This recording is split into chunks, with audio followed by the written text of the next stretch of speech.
সজলদা, এইগুলো কি দিনের পর দিন চলছিল নাকি এখন আপনারা ক্ষমতা আসার পর এগুলো আরো সামনে জানতে পারছে মানুষ? এই যে চুরি, জোচ্চুরি, কাটমানি করে খাটের তলায় লুকিয়ে যাওয়া। খাট ব্যাপারটা হচ্ছে যে তৃণমূলের সাথে পুরোটাই জড়িয়ে গিয়েছে। লাস্টে যেটা মনে হচ্ছে পুরো তৃণমূলটাই খাটে উঠবে আর কয়েকদিনের মধ্যে, সেটা নিয়ে তার কোনো সন্দেহ নেই। তো খাট ব্যাপারটা সেই পার্থদার আমল থেকে শুরু হয়েছে। এখন দেখলাম কলেজের ভেতরে খাট, এখন দেখছি আবার খাটের নিচে তৃণমূলের নেতা। আরো দুর্ভাগ্যের যে পুলিশগুলো ওকে দেখলে সেলাম করতো, তারা বলছে আয় আয় আয় আয়, কুত্তাকে ডাকে যেমন করে ডাকে, কুকুরকে যেমন করে ডাকে। যে এই যে পরিণতি, এটা থেকে সবার শিক্ষা নেওয়া উচিত। যে অপরাধ করলে পাপ বাপকেও ছাড়ে না, একটা শব্দ প্রবাদ হয় শয়ে শয়ে বছর সত্যি প্রমাণিত হওয়ার পর।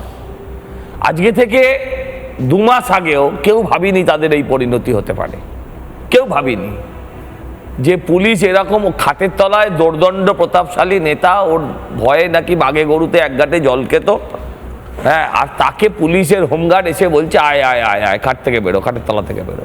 এই যে পরিণতি, এই পরিণতিটাই শিক্ষা দেয় যে অতিবার বেরো না, ঝড়ে পড়ে যাবে। এই হচ্ছে অবস্থা।